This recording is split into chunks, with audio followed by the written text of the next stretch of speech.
Hi, my name is Nithi Sevaguru, and I'm the Executive Director of Radiant Vista Global Leadership Private Limited.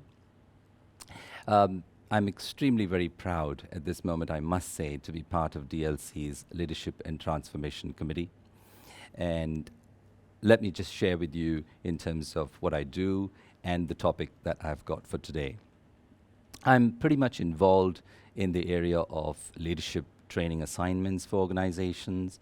I'm also involved in interactions with students with regard to what they actually want to study, and my involvement is much to do with that.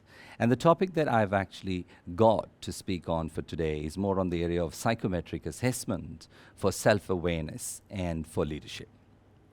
Well, one of the interesting things that we discovered through the years of the field of education is that we are never really trained in the area of psychometric and understanding about our own personality.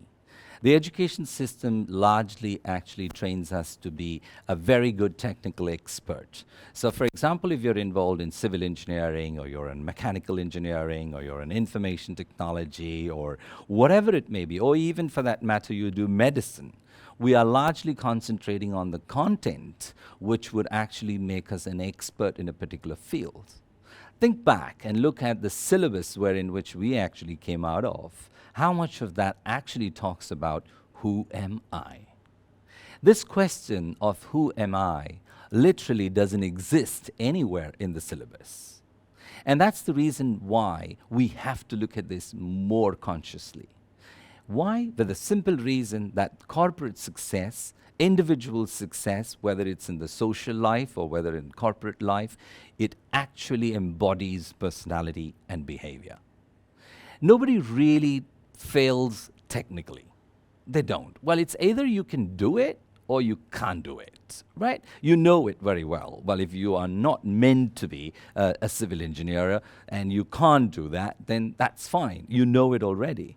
But one area where we always misunderstand is that component of personality. We are unconsciously under the belief that who we are is exactly the best and what's needed for success. Why? Because we have seen technical success in that way. The changing generations, people around the globe, the kind of connections that we are right now making in the corporate world is now so diverse. Right. This is changing the entire phase in which we'd have to understand people in different ways. Earlier on, if you look at it in terms of when we used to have only purely people physically around us, it used to be different. But now we are in a corporate world, we're actually managing people whom we don't really physically meet at all. So what about this? How do we actually understand it? How do we connect? How do we know one's personality? The interesting component is I use luminous spark for the area of psychometric assessment of an individual, which actually dissects and tells you who you are, like an astrological report, you could call it, about yourself, right? And this is needed because you realize for any projects to be successful, you actually need different personalities. Right? And you might ask me, do we really need different personalities for successful in a project? Of course you do. You got to have people who could think creatively. You got to also have people who are able to go deep down in terms of the research component. You also need people who are the go-getters, straight rush in and start doing. You need all sorts of people, right? And that's what makes this whole thing successful. And it's very important we look at it in that sense. Well, there are hundreds and hundreds of books that have been written on leadership. One can actually read a lot of them and try to understand them, but believe me, no matter how many books you read, it's nothing connected to the kind of people that you're actually working with. So the starting point really is, who are the very people that you're working with? This is critical. You can read any sorts of things for the purpose of knowledge. It's perfectly fine, but it's very important. The one beautiful thing that the psychometric assessment, like the luminous spark, what it really does is actually tells you who you really are and who you're really working with. where you could actually see the differences between the two of you, right? And the starting point is different is equal to different is not wrong, right? And that's exactly an important starting point. And by understanding this, we actually start removing the mindsets that we have, that our personalities are indeed the best, right? And when an organization uses this more, individuals are more acceptable in terms of, well, I know exactly why Jacob thinks like that, because that's his personality. You know that. You know exactly why, Rajan thinks this way, because of his personality. So this is exactly how it would actually work when you look at it in reality. So for project success, it's very important that you actually understand personalities. This is a very important starting point, right? Well, my training assignments have been involved with people at the very decision-making level. We've kind of got together and did kind of psychometric assessments and did team-building exercises. Very often we discovered that when psychometrics is not part of a training exercise, it really loses its particular, the very essence of what it's supposed to do. Because people don't see it in terms of, where am I in this picture? They really don't see it. But when you actually do a psychometric assessment, have reports in front, you actually begin to see that. My experiences have been quite interesting, even at the area in which we've seen people reporting to one another. They actually understand that my junior does not think the same way as I do, right? And that's simply because of personality. Right? You might have had situations in which you walk into an office and you say good morning to someone, and that could be a working colleague, and you may not be, you kind of in a way be surprised by being told, well, I've got something on your table for you to look at. You're not actually remarked back by a good morning. Well, that's simply because it's the way in which a person thinks, not because they want to be sort of rude or whatever. It's because they're very focused in their assignment in what they really want to do, right?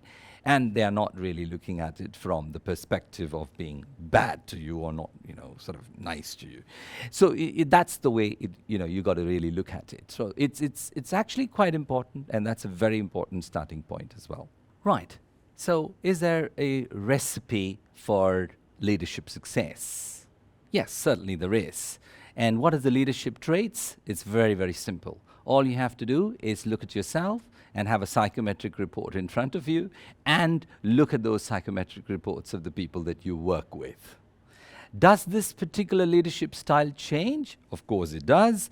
When it changes is when your people change and when your position changes. You got to start re-looking at them again.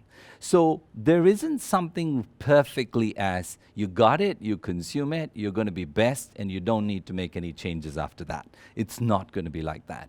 It's going to constantly change. It's very, very important that you understand that. So the people around you, the kind of people who actually think very differently from you, this is extremely very important. I remember having done assignments before, in which it was like an 8-member team who were actually reporting to one another, and they're in the top team in the organization. And one of them was completely off the other people, really. And the very reason is because this person was largely a dreamer, right? And dreamers really have got just dreams, but they have got no substantial story in terms of how it can actually be transformed into a successful story. They just have a dream, right?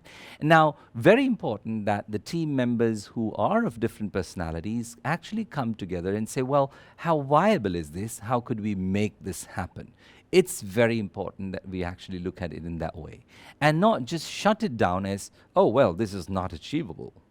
If you go back and look into all the inventions that we had in the past, all the innovations that has happened, there has never been a previous success story for that. There's always a first-timer. And how did this actually happen? That's because somebody really dreamt of something which didn't exist. And therefore, the team members put together and said, well, how do we make this a reality? And I think this is exactly what is important. I remember also having an interaction with, a professor from the UK, and wherein which she was saying, well, what is the real problem in the corporate world today is we're really not hiring people for dreaming. Everybody is actually hired for doing a job which is very operational in nature.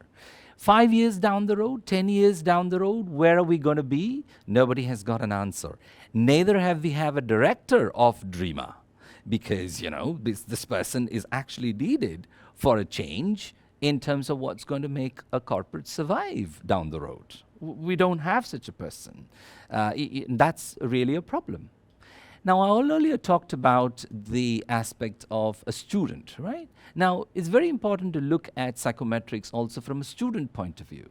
It's not about just going and doing a study program because somebody has asked you to do it, or you think, well, this is going to give you a great, future. But it's also got to do with your personality.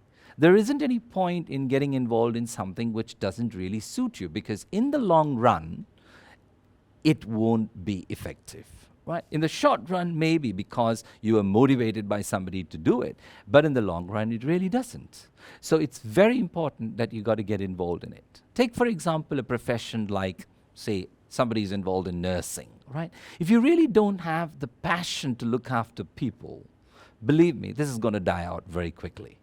If you're there for the money, probably there for a bit of time, but then you would lose out eventually. So it's very important to understand what really makes you feel energized. The heart and the mind balancing literally comes from there. And that's extremely very important.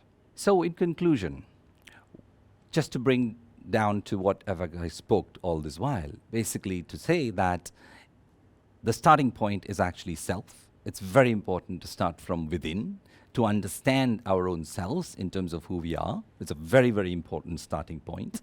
Remove the mindsets that we currently have in ourselves and get down to the fact that people around us are really not like me. It's a very important starting point. And to give an objective reasoning for all the thinking processes that comes from within your teams. It's very important to start there. Right? And you give equal weightage to all those people around. This is a very important starting point. And if we actually get this right, then it's very important. Taking, for example, the Luminous Spark, which I earlier spoke about, actually has got a little app that actually works around with you, and you can keep looking at your personality, and you can actually make comparisons with somebody else and say, well, yes, this is the kind of person that I'm going to work with, and what do I need to be aware of? Right? So you start looking at people as not differences, but you look at them as different personalities. This is extremely very important. And as I said before, technical is not technically really a problem, because people know that it is something that's required for success. But when it comes to personality, it's always something that people think, well, I need not or may not look at it. But to be very honest with you, it's critically important for the purpose of corporate success and even for a social success as well in terms of interactions with people. Thank you.